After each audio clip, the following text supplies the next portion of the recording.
Bismillahirrahmanirrahim. Assalamualaikum warahmatullahi wabarakatuh. Pada pertemuan kali ini ya, pertemuan ke-12 ya, kita akan membahas terkait dengan manajemen risiko perbankan ya.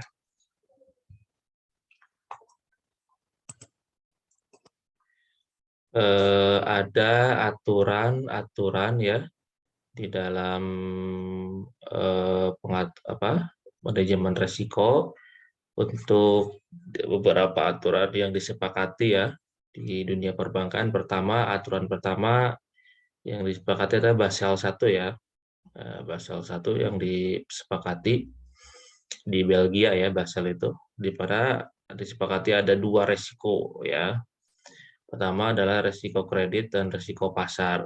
Kemudian Basel 2 itu menambah resiko ya di perbankan itu.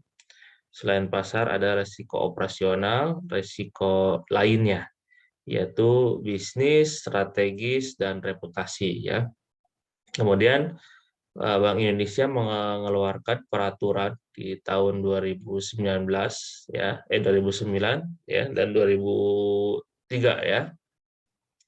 Itu menambah beberapa resiko terkait dengan resiko perbankan. Pertama adalah resiko kredit, resiko pasar, resiko likuiditas, operasional, hukum, reputasi, strategi, dan resiko kepatuhan. Untuk bank umum, berlaku penerapan manajemen atas seluruh resiko, sedangkan untuk BPR hanya resiko kredit, pasar, likuiditas, dan operasional. Ya. Jadi untuk yang bank umum ini seluruh resiko ini berlaku kecuali yang BPRS ya atau bank perkreditan rakyat ya atau bank pembiayaan rakyat syariah itu hanya manajemen resiko kredit, pasar, likuiditas, dan operasional. Oke, kita akan bahas profil dari manajemen risiko. Untuk menerapkan proses manajemen risiko, itu bank harus dapat mengidentifikasi risiko itu dan memahami seluruh risiko yang sudah ada, inherent risk, termasuk risiko yang bersumber dari cabang-cabang dan perusahaan, anak perusahaan ya. Jadi seluruh risiko dari apa yang dimiliki oleh bank itu, maka bank harus mengidentifikasi. Maka di dalam struktur organisasi memang di top manajemen atau di direksi ada direktur risiko ya, analisa risiko, manajemen risiko dan sebagainya. Untuk mengantisipasi tadi membuat kebijakan terkait dengan antisipasi dalam menghadapi risiko-risiko tersebut. Profil risiko adalah seluruh risiko yang melekat pada operasional bank ya. Bank wajib menyusun laporan profil risiko dan dikirimkan kepada Bank Indonesia atau OJK ya sekarang ya, OJK ya. Setiap 3 bulan untuk posisi bulan Maret, Juni, September, dan Desember. Yang disajikan secara komparatif dengan posisi triwulan selama tamatnya 15 hari kerja setelah akhir bulan laporan. Jadi bank itu OJK mewajibkan setiap bank umum ya itu untuk menyusun profil risiko masing-masing ya, sehingga sangat ketat sekali dalam mengantisipasi beberapa risiko. Apakah risiko manajemen bank itu dinyatakan sehat atau analisa kesehatan bank dan sebagainya ya. Laporan profil risiko membuat laporan tentang tingkat ya dan tren seluruh exposure risiko yang relevan dan sesuai dengan kompleksitas usaha bank termasuk profil risiko dari perusahaan anak atau anak perusahaannya. Oke, pertama kita akan bahas risiko kredit. Apa itu risiko secara definisi ya? Risiko kredit itu adalah potensi risiko kerugian akibat pihak lawan atau counterparty gagal memenuhi atau seorang debitur ya, gagal memenuhi kewajiban pembayaran bunga dan atau pokok pinjaman pada bank, atau kalau di bank syariah itu gagal memenuhi pembayaran cicilan gitu ya, atau sewa kalau akadnya ijarah. Cicilan itu ketika akadnya murabahah ya, si debitur gagal membayar margin lah ya, margin ditambah dengan cicilan. Nah, kalau akadnya ijarah gagal membayar sewa. Kalau akadnya mudharabah ya gagal membayar bagi hasil keuntungannya, bagi hasil. Kalau akadnya musyarakah gagal membayar ini pembelian saham, gagal beli saham, gagal beli kepemilikan,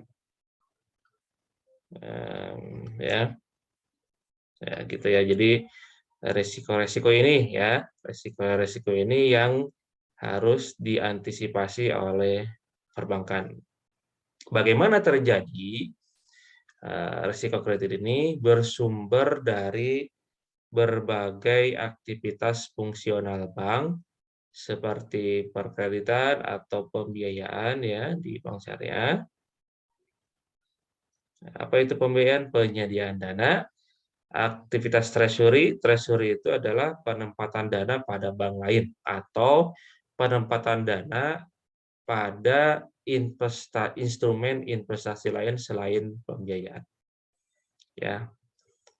Dan investasi, pembiayaan dan perdagangan ya. Nanti kita akan kalau di bank di prodi PS gitu ada ya manajemen treasury nanti ya mungkin ya. Nanti dosennya juga langsung dari praktisi ya. Jadi kalian langsung belajar dari praktisi terkait dengan manajemen treasury ya. Jadi manajemen treasury itu adalah dari kalian belajar bagaimana bank ya, bank itu mencari keuntungan ya. Untung itu selain dari pembiayaan ya, dari instrumen investasi lain. Ya. Gitu ya. Dampak dari resiko manajemen resiko kredit itu adalah merupakan resiko terbesar ya. Jadi resiko terbesar karena kenapa? Karena tadi bahwa pembiayaan itu salah satu pemasukan terbesar ya, profitnya dari pembiayaan bank itu ya, ya yang terbesar. Sehingga memang ketika terjadi ini kerugian ini pada pihak debitur atau gagal bayar ya, gagal bayar ini maka berdampak sekali terhadap ini profit ya. Dan nanti dampaknya ke yang lain ya, bisa ke operasional tadi ya, strategi dan sebagainya ya. Margin yang diterima relatif kecil, sementara potensi kerugian yang timbul besar. Ini dampaknya ini. Secara umum, menjadi unsur paling besar yang menggunakan modal bank. Nah, kemudian jadi modal bank juga terkikis ya, akibat harus tadi menanggulangi kerugian dari gagal bayar ini. Ya, itu sehingga manajemen risiko itu sangat ketat sekali ya. Dalam melakukan pembiayaan, bank itu harus melakukan kelayakan ya, kelayakan ya. Bentar, ada WA dulu sebentar ya.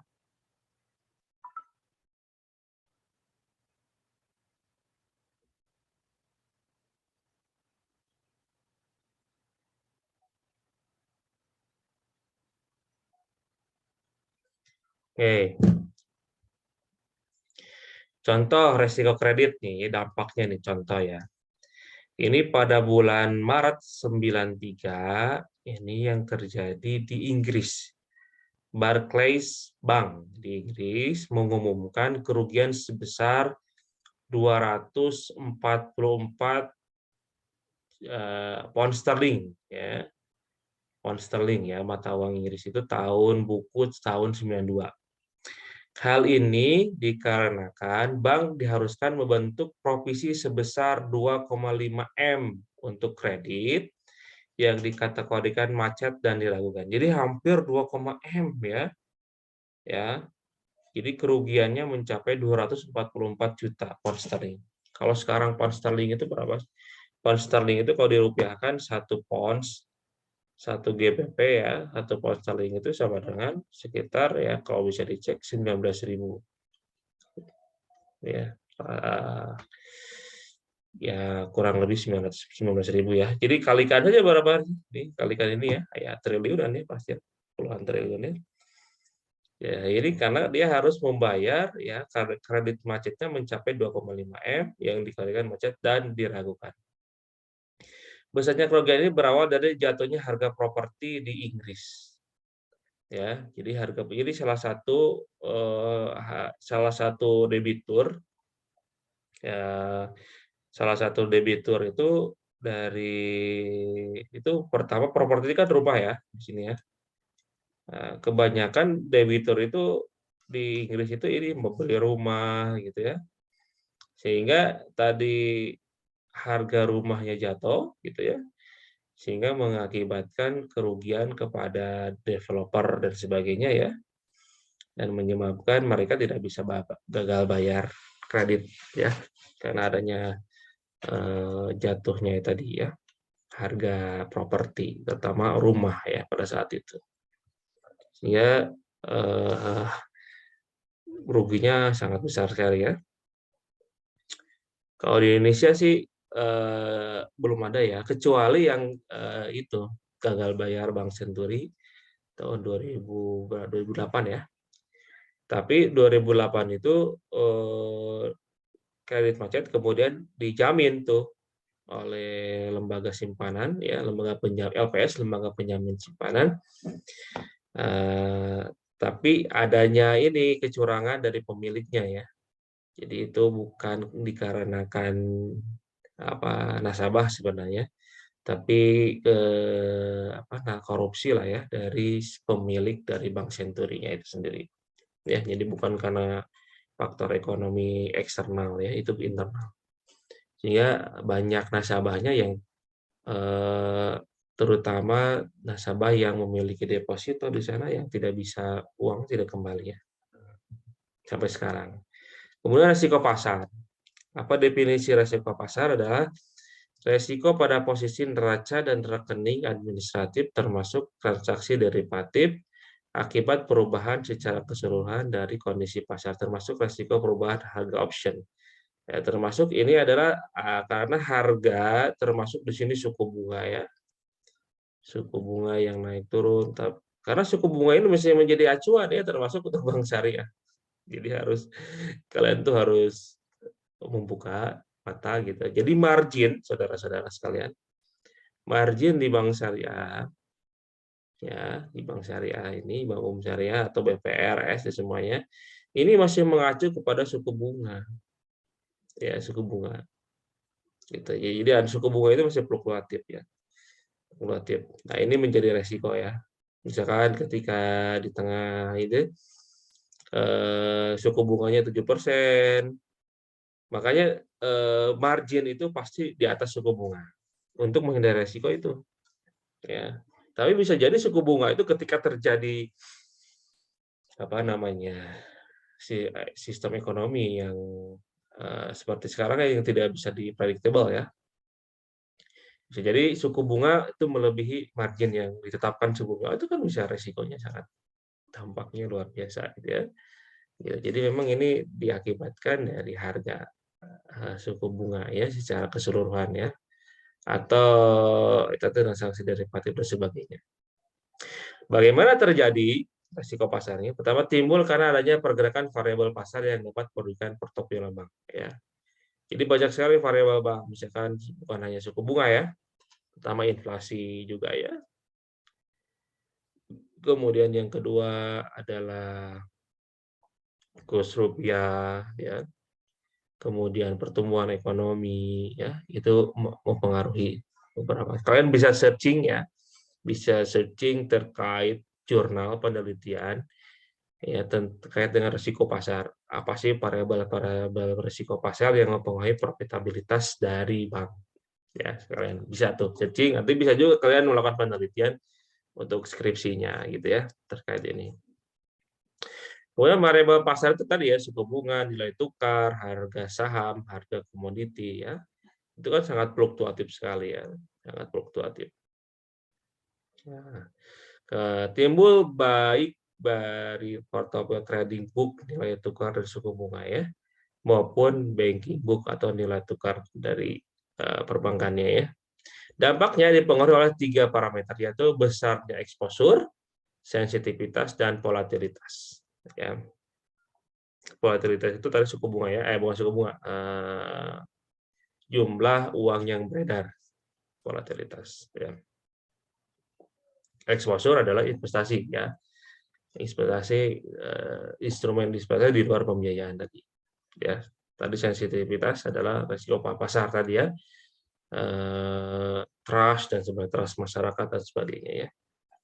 Aktivitas usaha bank di Indonesia yang terekspos pada risiko pasar pada umumnya lebih kecil dibandingkan dengan perkreditan ya, karena memang kalau di Indonesia sendiri secara kelembagaan gitu ya, ada lembaga khusus yang menangani masalah manajemen risiko pasar pemerintah ya. Pertama dari Bank Indonesia sendiri ada ya, ada manajemen moneternya, gitu.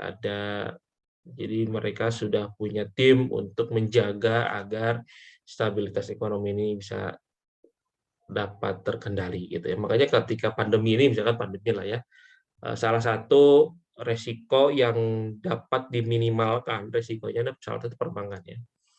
Jadi resikonya memang masih minus 0, tapi minusnya dikit 0, enggak sampai 4, 5, bahkan kan kalau trading gitu ya, trading kemudian manufaktur itu terdampaknya apa 2 digit minus 13% ya pertumbuhannya itu. Tapi kalau perbankan hanya 0, ya 0, sekian ya terdampaknya ya. Memang masih di bawah 1 gitu, tapi masih minus, tapi tidak terlalu jauh minusnya ya. Jadi masih bisa dikendalikan. Karena tadi kan kita punya Bank Indonesia, di mana di Bank Indonesia itu ada fiskal, ada moneter ya timnya. Jadi sudah sangat tersistem ya dalam menangani ini. Secara kualitatif risiko pasar perbankan Indonesia juga lebih kecil dibandingkan risiko kredit ya. Nah, ini contoh risiko pasar ya. Ini tahun 2009 bank terbesar Jerman, Deutsche Bank mengalami kerugian besar yang mendekati 5 miliar euro di kuartal keempat akibat penjualan dan operasi perdagangan yang memburuk terimbas kondisi pasar. Hasil ini merefleksikan kondisi pasar yang sangat terimbas dari hasil penjualan dan bisnis perdagangan, terutama perdagangan kredit dan operasi perdagangan kepemilikan surat berharga, kata Deutsche Bank yang merujuk pada investasi yang dimilikinya. Jadi ini salah satu dampak dari kebijakan sebenarnya, di mana Bank Deutsche Bank yang di Jerman itu dia dia salah analisis atau gimana ya, dia menjual beberapa ini ya, saham ya, obligasi hasil perdagangan, di mana ketika itu akibat penjualan itu kerugiannya mencapai 5 miliar euro ya. Nah, itu. Maka harus hati-hati ya ketika kita beli instrumen investasi atau jualnya, kita harus benar-benar menganalisis apakah rugi atau enggak gitu ya. Kemudian risiko likuiditas. Definisi dari risiko likuiditas adalah risiko akibat bank tidak mampu untuk memenuhi kewajiban yang jatuh tempo dari sumber pendanaan arus kas. Nah, intinya ginilah, bahwa bank itu tidak mampu ya menyediakan dana ketika nasabah memerlukan, itulah ya. Itu adalah resikonya ya. Jadi bank tidak mampu menyediakan dana ya ketika nasabah memerlukan uang. Nah, itu seperti Century. Ya, Century itu kan banyak nasabahnya ingin mencairkan dana deposito, tabungan, tapi Century tidak bisa, nggak mau. Sampai sekarang Pak itu Century ya. Banyak kok yang stres itu ya. nasabahnya, "Waduh, uang saya masih di Century ya," tapi Century tidak bisa memenuhi kewajibannya. Itu risiko likuiditas. Makanya ada bank dilikuidasi sebutnya. Bank dilikuidasi itu adalah bank gagal membayar kewajibannya terhadap nasabah. Nasabah tabungan, nasabah deposito dan sebagainya ya. Bagaimana terjadi? Risiko likuiditas pasar yaitu timbul karena bank tidak mampu melakukan offsetting posisi tertentu dengan harga pasar. Karena kondisi likuiditas pasar yang tidak memadai atau terjadi gangguan di pasar market disruption. Resiko likuiditas pendanaan yang timbul karena bank tidak mampu mencairkan aset yang dimiliki atau memperoleh pendanaan dari sumber dana lain. Ya. Nah, untuk mengatasi ini, maka pemerintah sudah tahun berapa? Tahun 2010 ya. Ada lembaga penjamin simpanan. Nah, ini ya, lembaga penjamin simpanan. Boleh tugas baca ya. Ini tugas baca lembaga penjamin simpanan. Tugas baca ya. Apa fungsi lembaga penjamin simpanan dan sebagainya? Silakan kalian, ini salah satunya ada si bank itu kan setiap bulan itu menyetor dana ya ke LPS ya. Menyetor dana sehingga nanti ketika mereka dinyatakan gagal bayar likuiditas, maka yang akan bailout itu adalah dilakukan pentalangan dana talangan ya. Seperti Century juga tahu udah apa di bailout sekitar 6 triliun ya. Ya tadi karena waktu itu jadi tidak ada yang salah waktu itu. Jadi yang sekarang ramai itu waktu itu 2008 ya. Pemerintah waktu itu Bank Indonesia ya dan OJK, belum ada OJK waktu itu. Melakukan kebijakan bailout. Ya, bailout itu adalah dana talangan kepada Bank Century. Ya, karena dikhawatirkan terjadi sistemik ya. Sekitar 6 triliun sekian. Ya, kalau nggak salah 6 triliun, tapi uang itu dibawa kabur si pemiliknya. Ya. Dampak dari risiko likuiditas itu adalah yang tidak terselesaikan segera akan membawa bank pada permasalahan yang semakin kompleks ya. Jika semakin memburuk akan memaksa otoritas untuk menghentikan operasi. Jadi bisa jadi bangkrut gitu ya, jadi dihentikan operasional. Tahun 98 itu banyak sekali bank yang dilikuidasi ya, banyak sekali. Salah satunya adalah untuk menangani itu waktu itu adalah merger. Bank Mandiri itu adalah merger 6 bank yang hampir dilikuidasi. Jadi silakan dicek ya. Jadi tahun 98 itu ada bank-bank kecil ya, kalau nggak salah.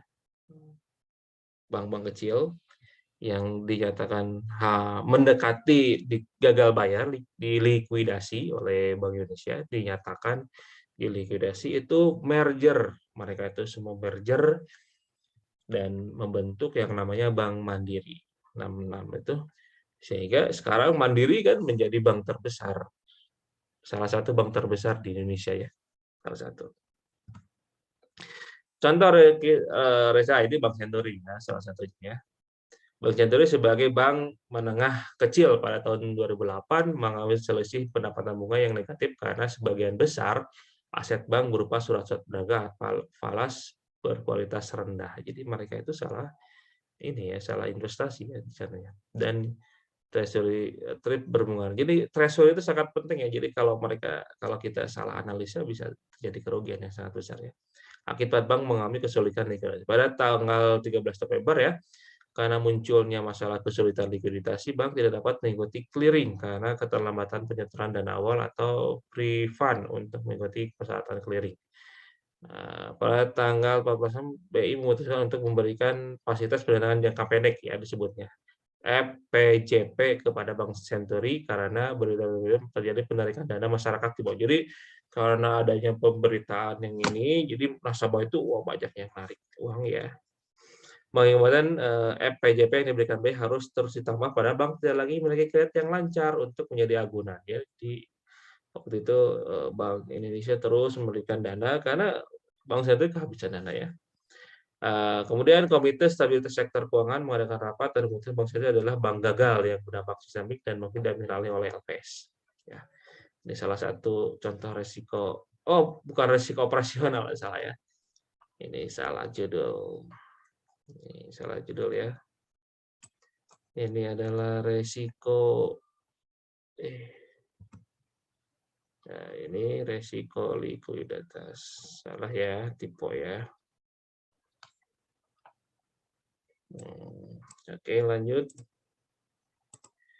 Nah, sekarang resiko operasional. Definisi resiko operasional adalah resiko akibat ketidakcukupan dan atau tidak berfungsinya proses internal, kesalahan manusia, kegagalan sistem, dan adanya kejadian-kejadian eksternal yang mempengaruhi. Jadi ini termasuk ke ini ya, manajemen SDM-nya, human capital ya. Bagaimana terjadi? Risiko operasional melekat dalam kegiatan bisnis bank tanpa dapat diintervensi. Seperti misalkan kredit fiktif, wah ini terjadi tuh ya, di Bank BJB Syariah. Ya, kalian boleh searching ya kasusnya ya, Bank BJB Syariah. Pernah melakukan tindakan, ini salah satu oknum di dalamnya, menyetujui adanya kredit atau pembiayaan kepada seseorang, tapi orang itu nggak ada, fiktif. Ya, itu hampir besar, di atas 5 miliar kalau tidak salah, pembiayaannya lumayan besar. Dan orangnya nggak ada, siapa? Nggak ada, fiktif orangnya. Ya, itu kan bisa di-ACC, kenapa? Itu berarti kan ada oknum di dalam. Sudah dilakukan sidang dan ada tersangkanya ya. Silakan kalian searching itu ya. Itu karena di dalamnya terjadi adanya fraud, atau fraud itu adalah ya semacam korupsi kita di dalamnya karena meng-ACC kredit fiktif ya, pembiayaan fiktif lah ya. Jadi orangnya nggak ada gitu, tapi dikeluarin. Dilihat dari dua perspektif. Pertama yaitu frekuensi seberapa sering terjadi dan impact dampak yang ditimbulkan. Kejadian yang bersifat high frekuensi, low impact dipandang sebagai the cost of doing business, dikelola untuk meningkatkan efisiensi bisnis ya. Kejadian yang bersifat low frekuensi, high impact merupakan kejadian yang sulit diprediksi. Ini memang sudah diprediksi ya. Ini benar-benar ada pengawasan yang sangat ketat dalam internal perbankan syariah. Makanya kalau di bank itu kalau pembiayaan data 1M itu berlapis ya pengawasannya, sangat berlapis. Ini tahun contoh ya, tahun 95 ya, kalau di luar negeri ya. Kalau di Indonesia tadi ya BJB Syariah, silakan kalian cari Berita Jaya untuk kalian ambil pelajaran dari itu. Tahun 95 Baring Brother and Company ya, salah satu bank investasi di London jatuh setelah mengambil kerugian sebesar, ini lebih besar dari tadi ya, 827 juta pound sterling akibat kegagalan proses dan proses pengandalan internalnya. Hal ini disebabkan tradernya yang berada di Singapura menyembunyikan kerugian posisi trading selama lebih dari 2 tahun. Ya. Kecurangan ini terjadi karena trader tersebut berperan sebagai manajer transaksi juga sebagai pencatat settlement. Saya dapat memberikan otoritas dan ya jadi ini ada manipulasi di sini, manipulasi laporan sehingga ketahuannya ya beberapa tahun kemudian gitu ya. Yang sudah dilakukan mungkin beberapa tahun sebelumnya, ketahuan tahun 95 ya. Jadi ini benar-benar salah satu resiko akibat kurangnya pengawasan internal. Kemudian resiko kepatuhan ya. Definisi resiko kepatuhan adalah resiko yang disebabkan bank tidak mematuhi atau tidak melaksanakan peraturan perundang-undangan dan ketentuan lain yang berlaku, seperti kewajiban pemenuhan modal minimum, kualitas aktiva produktif, pembentukan penyisian aktiva produktif, batas maksimum pemberian kredit. Jadi setiap bank itu punya batas minimum pemberian kredit. Ya. Jadi kalian boleh searching tugas baca ya, semuanya ya. Bagaimana terjadinya ketidakpatuhan pada aturan tersebut terjadi karena kesengajaan atau kelalaian. Ya. Dampaknya berakibat bank dikenakan denda. Misalkan bank itu ada berapa persen dari modal, dia melebihi batas maksimum pemberian pembiayaan. Ya, ini dapat disanksi oleh OJK ya. Sanksinya bisa berupa uang, bisa berupa misalkan dia dikurangi itunya produknya, atau bisa jadi dia didenda dengan tadi uangnya. persepsi sebagai bank yang tidak mempunyai data kelola yang baik. Ya, bisa jadi presiden buruk bagi reputasi bank tersebut. Citibank contohnya dinyatakan bersalah dalam sengketa transaksi derivatif di PN Jakarta Selatan. Pengadilan mengatakan bank telah melawan hukum dalam perjanjian transaksi derivatif dengan nasabah. Citibank bersalah karena tidak menjelaskan secara terperinci produk perbankannya. Citibank cukup menjelaskan produk Calabar Forward ke permata hijau dalam bahasa Inggris. Jadi salah satunya adalah tidak menjelaskan produk kepada nasabah. Ya. Jadi ketika terjadi di lapangan, kemudian terjadinya ini Bank Citibank ini melakukan secara sepihak gitu ya, menyita atau apanya tanpa adanya pemberitahuan di akad awal. Sebelumnya tidak diketahui ke nasabahnya protes dan ternyata menang nasabah ini ya di pengadilan. Kemudian resiko hukum. Resiko apa? Resiko akibat tuntutan hukum dan atau kelemahan aspek yuridis pada aktivitas bank. Ya, bagaimana terjadi? Peraturan perundang-undang yang mendukung tidak tersedia. Perikatan seperti syarat keabsahan kontrak tidak kuat. Pengingatan agunan tidak sempurna. Meskipun ini OJK terus melakukan POJK banyak sekali ya terkait dengan untuk ada payung hukum bagi perbankan dalam melaksanakan operasional perbankannya ya. Jadi POJK tiap tahun itu OJK melakukan peraturan OJK, POJK ya, untuk menjadi payung hukum bagi manajemen perbankan untuk mengatasi risiko-risiko tadi. Dampaknya tuntutan dari nasabah yang berpotensi menimbulkan kerugian materi bagi bank dan menurunkan reputasi bagi masyarakat. Contoh, pada saat perjanjian kredit dibuat, bank tidak cermat meneliti anggaran dasar perusahaan. Ternyata yang melakukan tanda tangan pada perjanjian kredit bukan orang yang berhak menurut anggaran dasar perusahaan. Pada waktu kredit macet, perusahaan debitur tidak mengakui berutang pada bank sehingga bank mengalami kerugian. Ini salah satunya ya. Jadi administratif. Resiko reputasi. Kemudian resiko akibat menurunnya tingkat kepercayaan stakeholder yang bersumber dari persepsi negatif ya. Seperti di Bank Senturi, wah ketika terjadi ini hampir kemarin Bank Muamalat ya, wah, ada pemberitaan Bank Muamalat sini gini-gini rugi dan sebagainya ya. Bank Muamalat itu kemarin itu ya, kenapa ini karena bopoknya tidak efisien. Jadi bopoknya cuma itu aja. Jadi beban operasional kemarin ya ada ya kita sudah itu untuk menghitung efisiensi efektivitas dari operasional dihitung dengan bopok beban operasional dibagi pendapatan operasional. Ternyata bopoknya itu di atas ambang standar OJK itu 95%, hampir 100%, 95, 98 ya Bank Muamalat itu. Sehingga Bank Muamalat menutup beberapa cabang ya, menutup beberapa cabang yang dianggap tidak efektif untuk menurunkan bopok tadi. Wah, ini kan kalau di berita, menutup Bank Muamalat, terkesan bahwa Bank Muamalat itu mau bangkrut gitu ya, kalau di masyarakat. Jadi banyak ya masyarakat yang menarik dananya di Bank Muamalat. Nah, ini reputasi ya, tapi sekarang sudah berangsur membaik ya.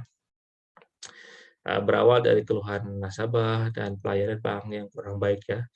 Tidak langsung terlihat dampaknya secara perlahan, apabila tidak ditangani secara serius, nasabah akan hilang kepercayaannya. Jadi memang bank itu sangat menjaga sekali reputasinya. Jadi ketika ada keluhan sedikit pun langsung ditangani.